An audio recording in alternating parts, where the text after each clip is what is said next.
Lord. எப்படி இருக்கீங்க? சந்தோஷமா இருக்கீங்களா? இன்றைக்கு ஒரு ஜபத்தை ஏறெடுக்க போகிறோம். சங்கீதம் 51 அதிகாரம் 7 வசனம். நீர் என்னை ஈசோப்பினால் சுத்திகரியும்.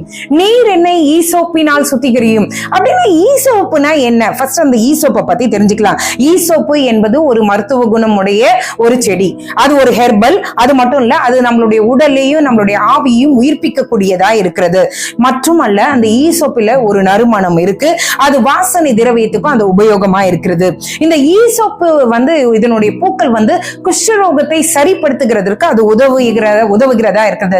அதாவது என்னன்னா, மருத்துவ குணம் உடைய ஒரு செடியா அது இருக்கிறது. இந்த ஈசோப்பு வளர்ச்சி 3 பிரிவா பிரிக்கிறாங்க.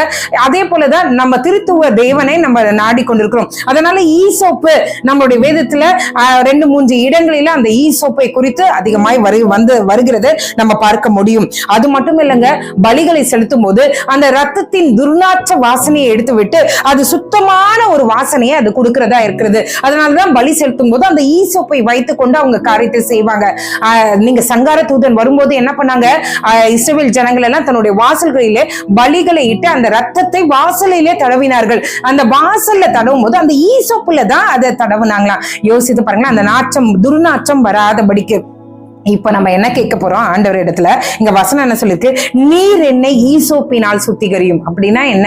என்னுடைய உடலானது, என்னுடைய ஆவியானது, என்னுடைய ஆத்மாவானது துர்நாற்றம் வீசுகிறதாய், உமக்கு பிரியமில்லாத காரியத்தை செய்து ஆண்டவரை அழுக்குள்ளதாய் கேடுள்ளதாய் இருக்கிறது, என்னை நீர் சுத்திகரியும் என்று தாவீது கேட்கிறது போல நம்மளும் கேட்க போறோம். ஆண்டவரே, எங்களை நீங்க சுத்திகரிங்க. ஆண்டவரே, நாங்க உமக்கு முன்பாக ஆண்டவரே மனரம்யமாய் காணப்படணும். ஆண்டவரே, துர்நாற்றம் வீசு நாங்கள் இல்லாதபடி, துர் அழுக்குகளினால் நிரம்பினவர்களாய் நாங்கள் இல்லாதபடிக்கு அந்த ஈசோப்பினாலே என்னை சுத்திகரியும் என்று தாவீது கேட்டது போல நம்மளும் கேட்கலாமா? ஜெபம் பண்ணலாமே.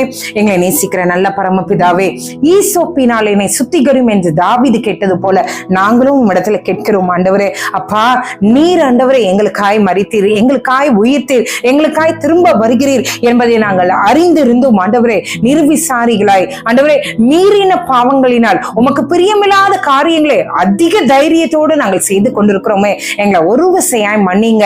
எங்களுக்குள்ள இருக்கிற அந்த துர் இச்சைகள், துர் ஆவிகள் எங்களை விட்டு நீங்குவதாக இயேசுவின் நாமத்தினால அந்த ஈசோப்பினால நீர் எங்களை கழுவுங்க, எங்களை நீங்க சுத்திகரிங்க. ஆண்டவரே, அப்பா, எங்களுக்கு சுத்தமான ஆவியினால எங்களை நீங்க நிரப்ப வேண்டுமா நாங்கள் ஜெபிக்கிறோம். ஆண்டவரே, இந்த நாள்ல ஆண்டவரே நாங்கள் எங்களுடைய ஆவி ஆத்மா சரீரத்தை பலி பீடத்துல கொடுத்துடுறோம். ஆண்டவரே, அந்த ஈசோப்பினால சுத்திகரிக்கிறது போல எங்களையும் சுத்திகரித்து ஆண்டவரே நாங்கள் காலை எழுந்து கொள்ளும் போது புதிய சிருஷ்டியாய், புது ஜீவன் உள்ளவர்களாய் நாங்கள் எழுந்து உம்முடைய சித்தத்தை நிறைவேற்றுகிற பிள்ளைகளாய் நீர் எங்களை மாற்றுங்க.